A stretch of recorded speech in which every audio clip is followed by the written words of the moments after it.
días a todos hoy vamos a hablar un poquito, pues algo de lo que prácticamente cualquier agricultor, no nada más en México, sino en cualquier parte del mundo, está padeciendo, no nada más en el cultivo de mango, sino prácticamente en cualquier cultivo a nivel mundial, que se estén produciendo aire a campo abierto, que estén en contacto con el suelo, pues bueno, todo el mundo está sufriendo en este caso los efectos del cambio climático.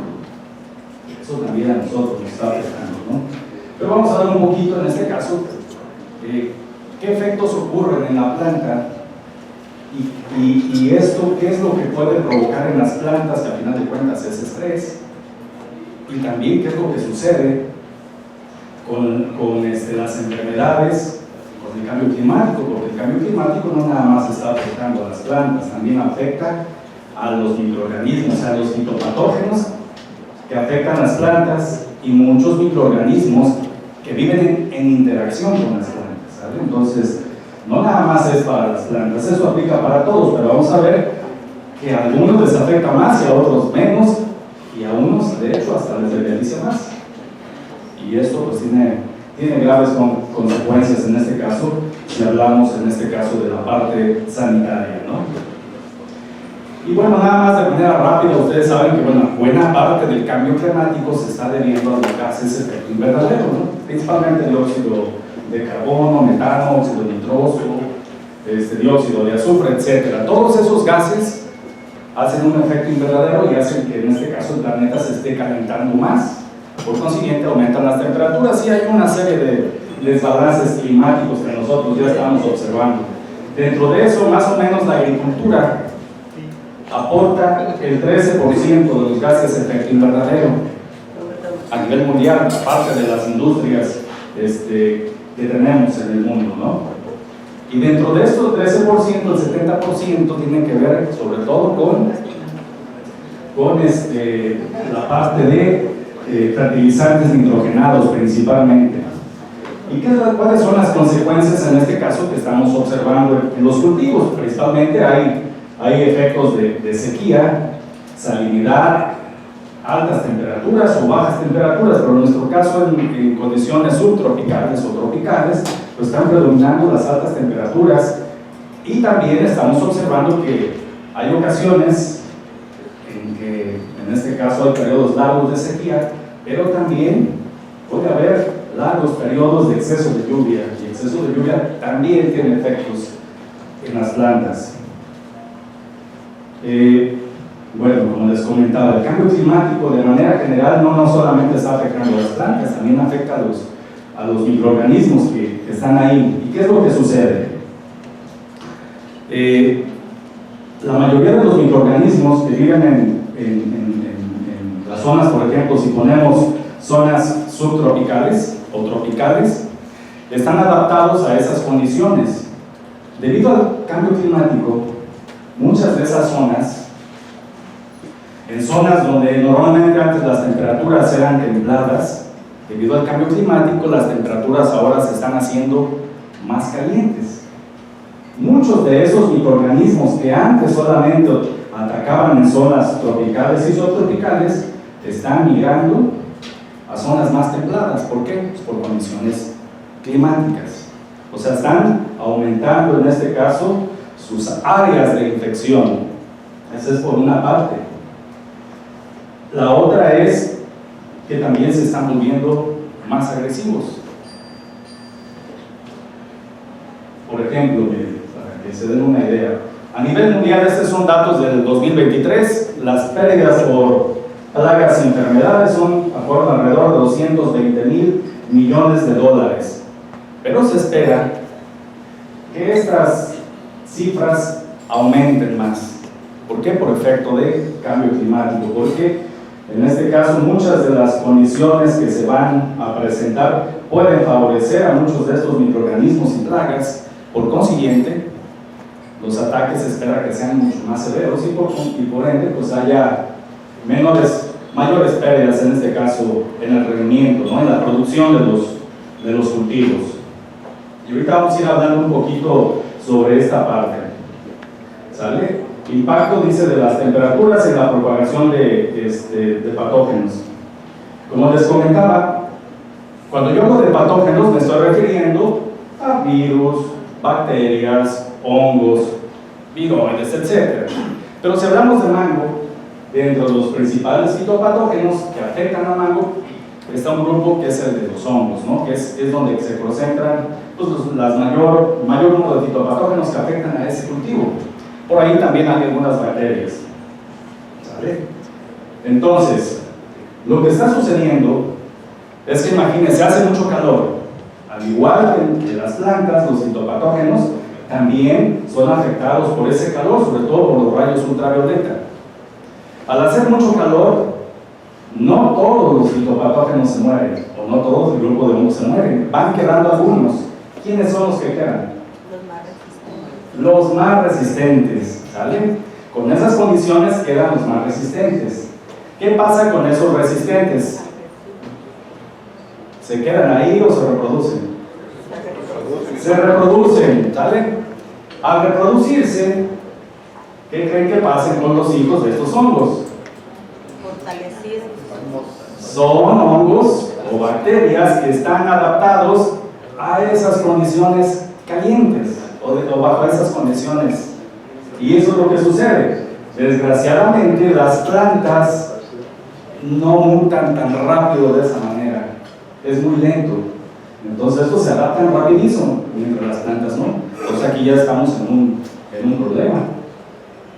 Porque las plantas siguen igual, pero ya tenemos microorganismos mucho más patogénicos, o sea, que son más fáciles, transmiten más fácil las enfermedades. Y entonces, pues, afectan más. Pero aquí hay otra cosa. Muchos de estos microorganismos acortan sus periodos de latencia. ¿Qué es periodo de latencia?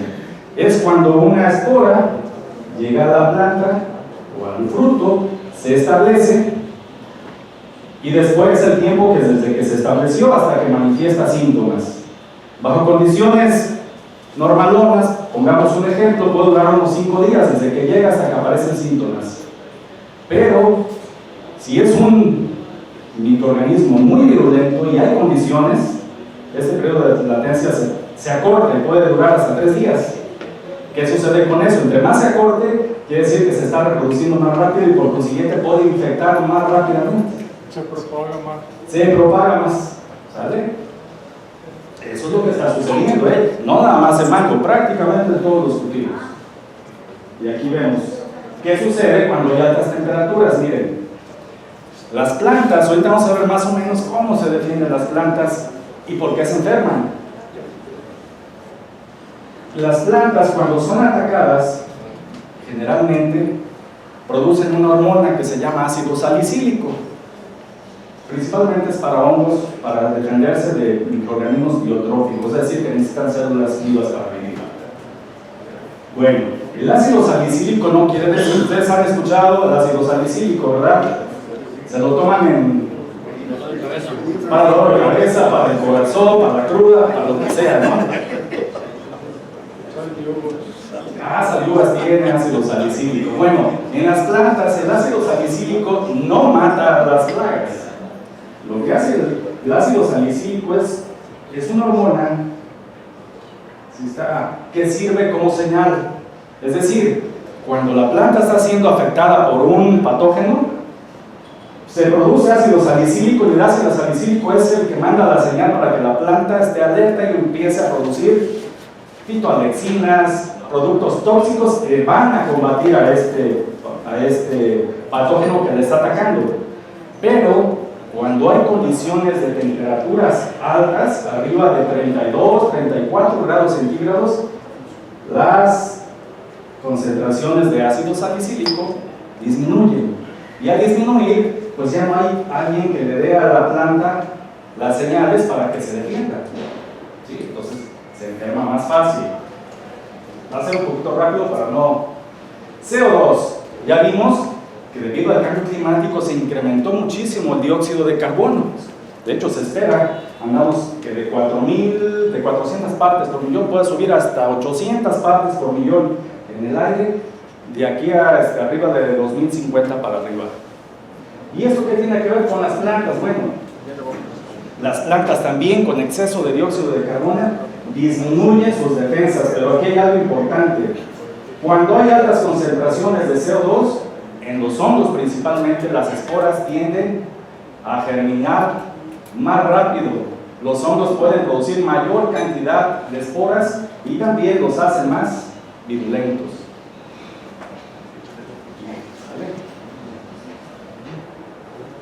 Y sobre la humedad, porque el impacto de la humedad, pues eso lo estamos observando. Por ejemplo, ahorita hay mango.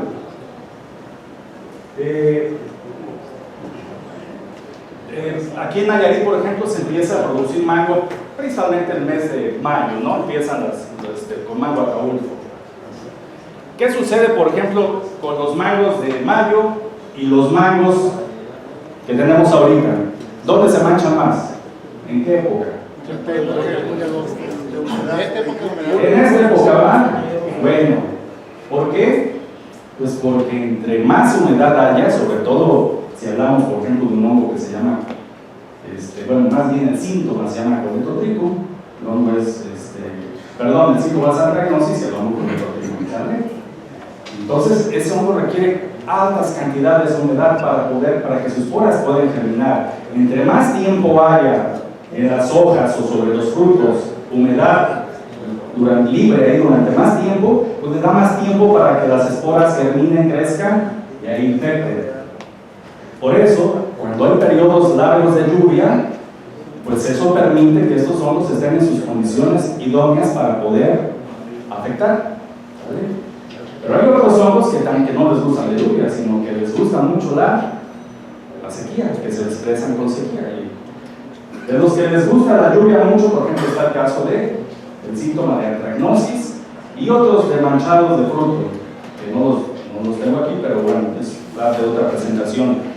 Todo lo que vemos del manchado de fruto tiene que ver con altas condiciones de humedad. Entre más humedad haya, vamos a estar batallando más con este problema.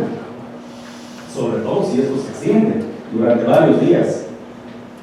La sequía, miren, en el caso de la sequía de interacción planta-patógeno, ¿qué es lo que sucede?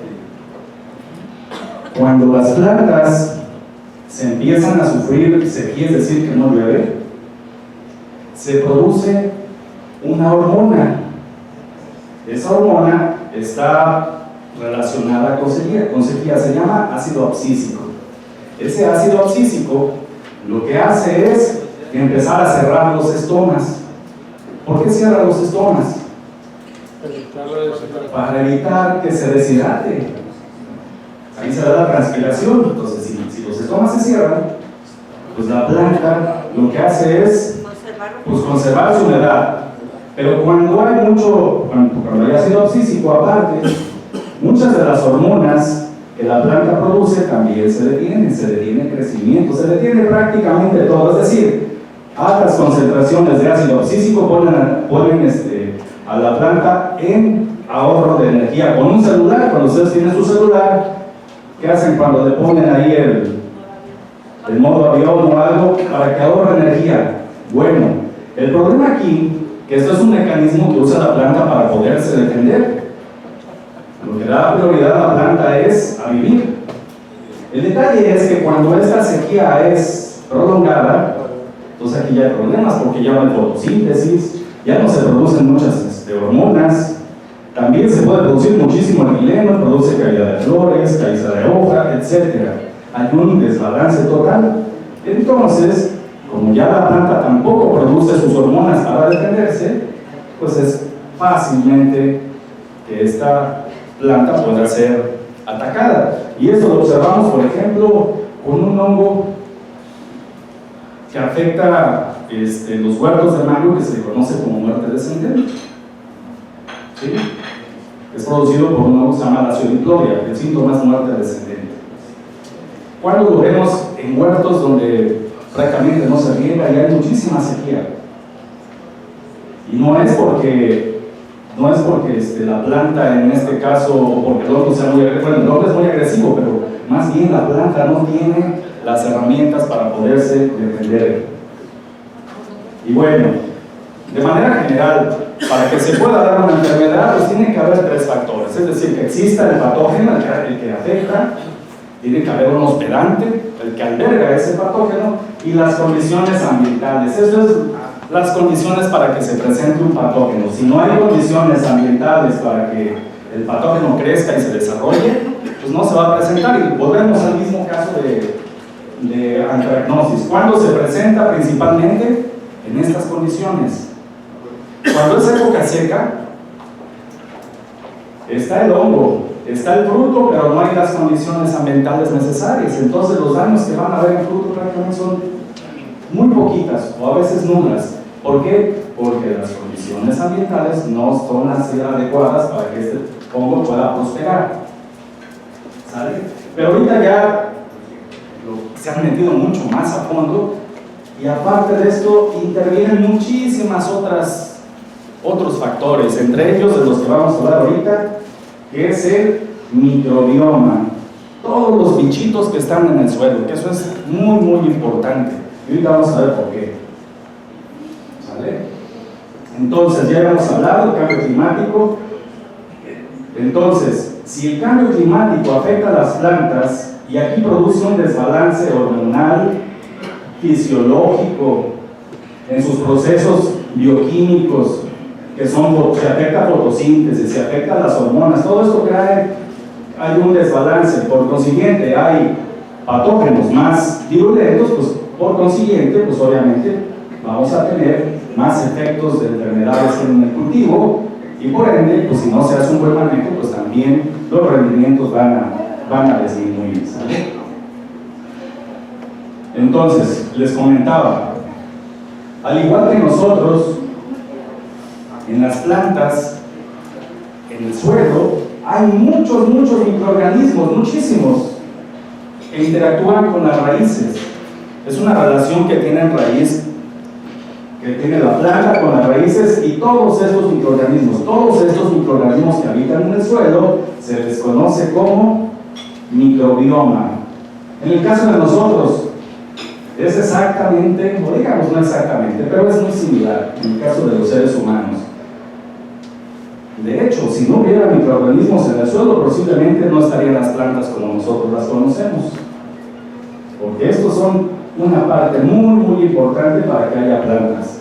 De igual manera, en el ser humano, si no tuviéramos flora intestinal, posiblemente nosotros no estaríamos aquí, porque buena parte de las funciones que nosotros llevamos a cabo diario están dadas por muchos de estos microorganismos. Lo mismo sucede en este caso en las plantas. Entonces, cuando se afectan estos microorganismos, no solamente afecta parte de la raíz, sino se afecta todo esto. Y ahorita vamos a ver cómo se da esto, o por qué se afecta. Ok, bien. Resulta que las plantas, ¿sí saben? Pues hacen su fotosíntesis, ¿no? En la fotosíntesis, que se da con los rayos solares, con el CO2, se produce en este caso el oxígeno, pero también se producen muchísimos nutrientes que la planta necesita para crecer: carbohidratos, vitaminas, aminoácidos, ácidos orgánicos, todo eso, y muchas cosas más. Buena parte de eso, como de un 10 a un 30%, se va a las raíces en forma de exudados. Esos exudados, los microorganismos que están ahí los toman como alimento. Esas vitaminas, esos carbohidratos, esos aminoácidos.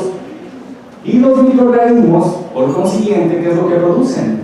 Empiezan a producir auxinas, gibberelinas, citocininas, muchas hormonas, y muchas enzimas,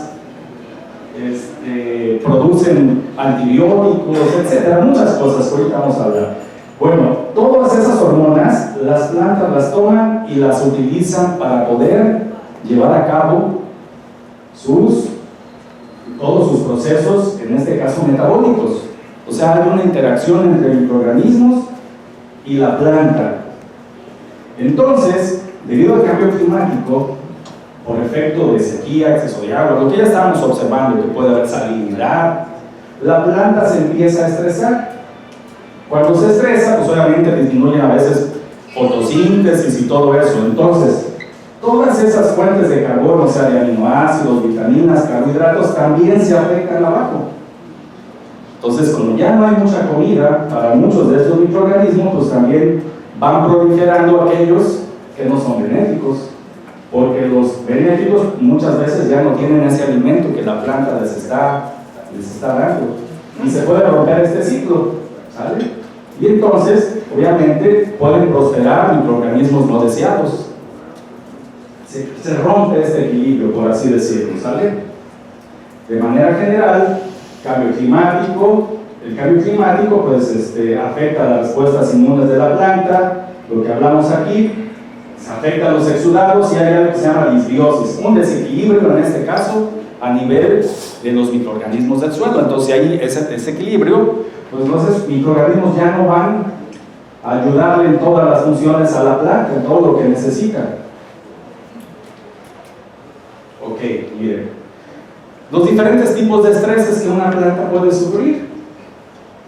Por sequía se puede estresar, por exceso de sales, por exceso de agua, temperaturas, etc. De lo que hemos estado en este caso hablando.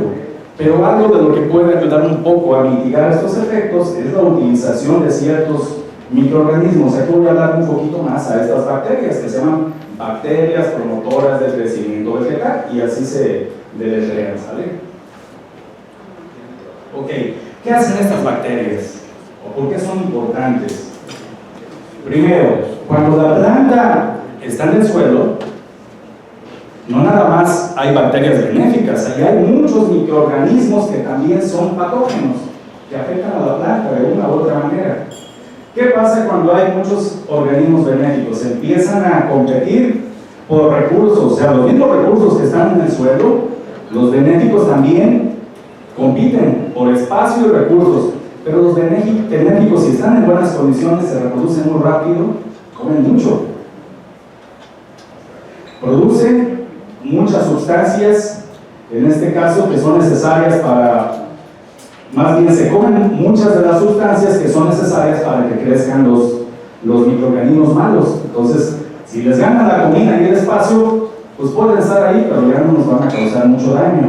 La otra, producen antibióticos. Muchos de estos microorganismos de manera natural producen sustancias tóxicas que afectan a los patógenos. Y algo muy importante, miren, muchos de estos microorganismos estimulan el sistema inmunológico de la planta. ¿Cómo sucede eso? No quiere decir que los microorganismos produzcan productos inmunológicos que después la planta los va a absorber, no es tanto así. Más bien, lo que hacen estos microorganismos es preparar a la planta. Los microorganismos les mandan señales, ciertas sustancias, y la planta los toma, y los microorganismos lo que les está diciendo, ¿sabes qué? Prepárate, produce estas enzimas, fortalece tus paredes celulares, produce estas sustancias. Entonces lo que hacen es preparar a la planta, que de tal manera que cuando llegue un fitopatógeno, la planta ya está preparada. Eso es lo que hacen de manera natural, que hay muchos estudios. Hay otra manera, esa sí se llama resistencia sistémica inducida, y hay otra que se llama adquirida, que es como una vacuna. Estos microorganismos en el suelo también causan una pequeña estrés en la planta, de tal manera que a la planta la hacen que produzca muchas sustancias y que esté alerta, es decir, esté como vacunada, de tal manera que cuando llega un patógeno, la planta ya está activa, los genes, sobre todo genes que la planta va a utilizar, para que no la hagan desprevenida, ¿sale? Y pues también producen muchos de estos microorganismos, producen muchas enzimas que degradan las paredes celulares de muchos microorganismos, los matan, pues, por así decirlo. Ok, y algo importante, miren, las plantas, ¿cómo creen que se comunican con estos microorganismos? ¿Creen que les hablen, los huelen? ¿O qué sucede?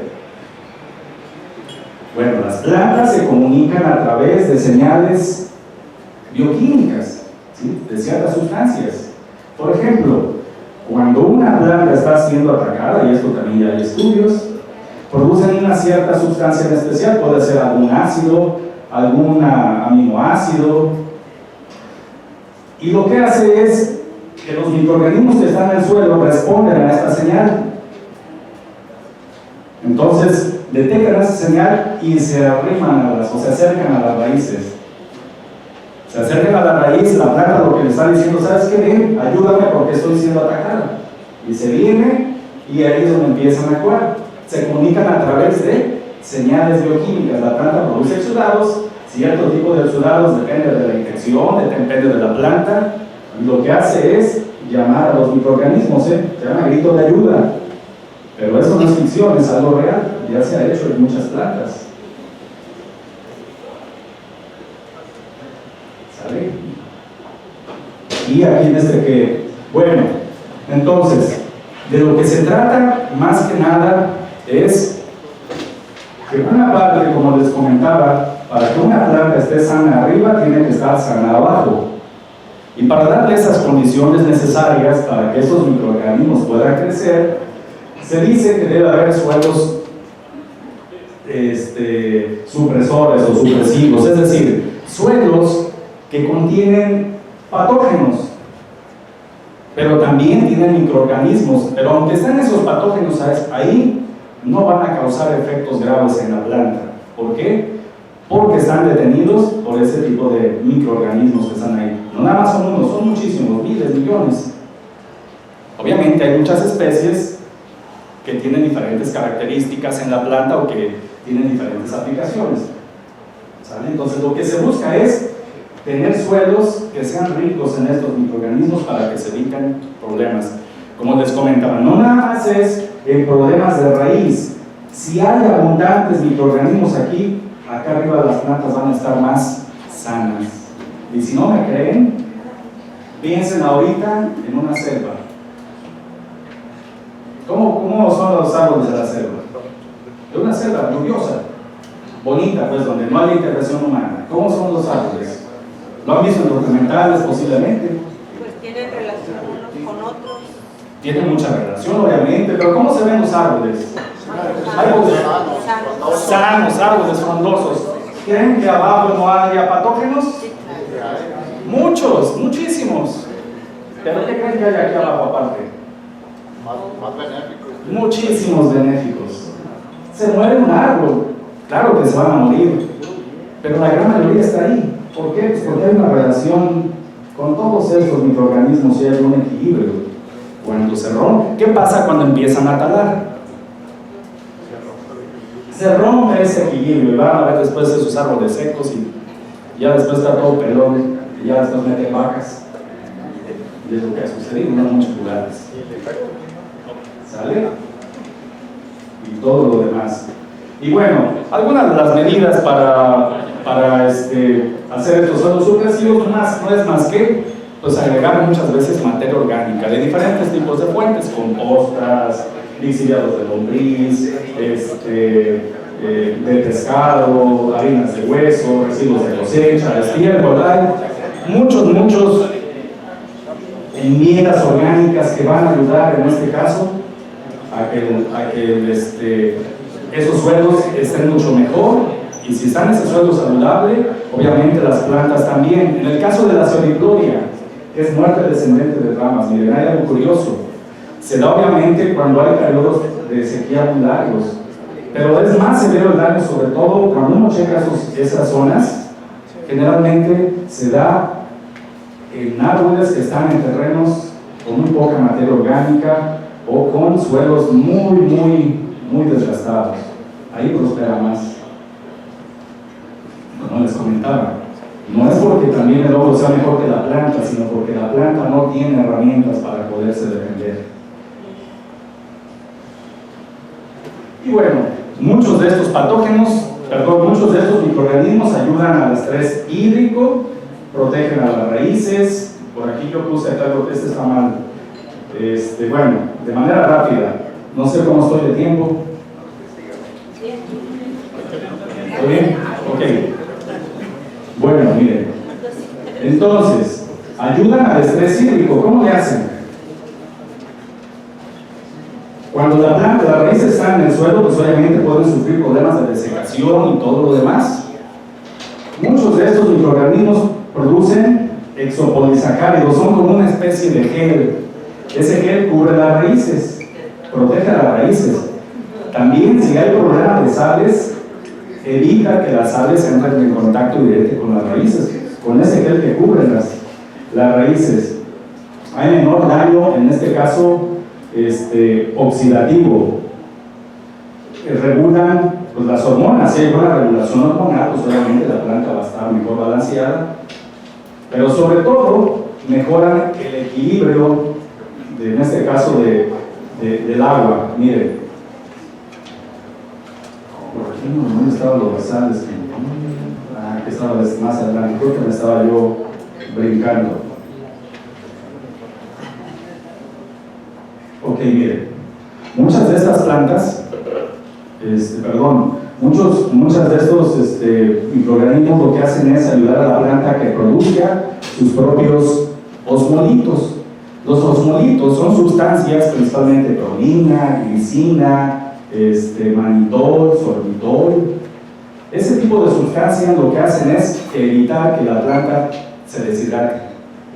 Entonces, los microorganismos les mandan las señales para que la planta a su vez produzca estos productos de tal manera que van a ayudar a que la planta no se deshidrate tan fácilmente. Es una de las maneras.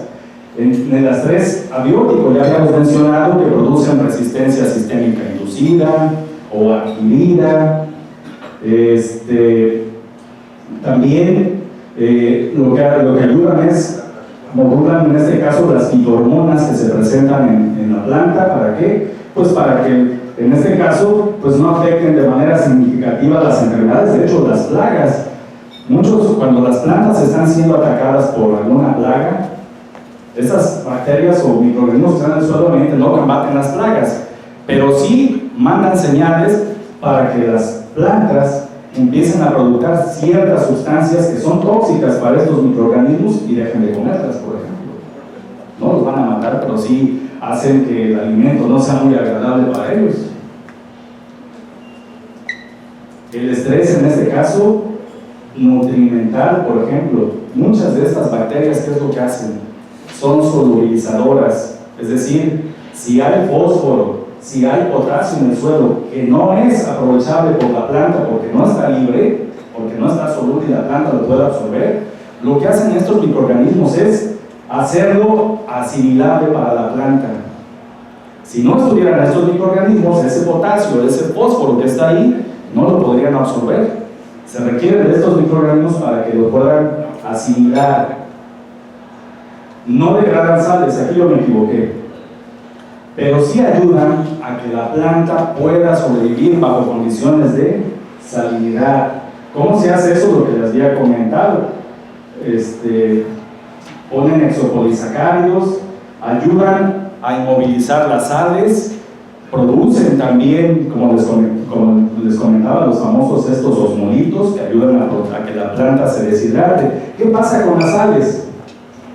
Principalmente cloruro de sodio, ¿sí? Todo lo que tiene que ver ahí, en este caso cloruro de calcio. Ese tipo de sales lo que hacen es que la planta, cuando hay muchas sales en el suelo, pues la planta no puede absorber los nutrientes, ¿sí? Y por ejemplo, el sodio compite con el potasio y con el calcio. Entonces, si hay calcio y potasio en las células y hay sodio, el potasio que está en las células lo saca. Y el potasio es sumamente esencial para cuestiones de cierre y apertura de estomas, para transportar muchos de los nutrientes que la planta necesita. Es decir, la parte de la fotosíntesis se viene abajo, ¿sí? Entonces, muchas de estas bacterias ayudan a que cuando hay sales, pues no causen problemas tan severos en las plantas. El estrés térmico pues ayuda más que nada a que la planta sea más tolerante, en este caso, a efectos por efecto de estrés, por efecto de incremento en la temperatura o bajas temperaturas. Aquí les voy a platicar algo, miren. Aquí hay algo que se llama nucleación de hielo. ¿Si han escuchado alguna vez ustedes las heladas? ¿Sí? ¿Qué pasa con las heladas? Ah, bueno, eso sí, con limón y camarón. Yo me refiero a ese tipo de heladas. O una pacífico. No, helada se da en las plantas cuando hay temperaturas cercanas a 0 grados hacia abajo, ¿sale? ¿Qué es lo que sucede? Hace mucho frío y se rompen las células. Y después se ve las plantas como se ven cuando hay una helada. Como si le hubiesen pasado ahí un soplete, como si las hubiesen quemado. ¿Por qué? Pues hay muerte celular ahí. Se entristecen. Se entristecen, ¿sale?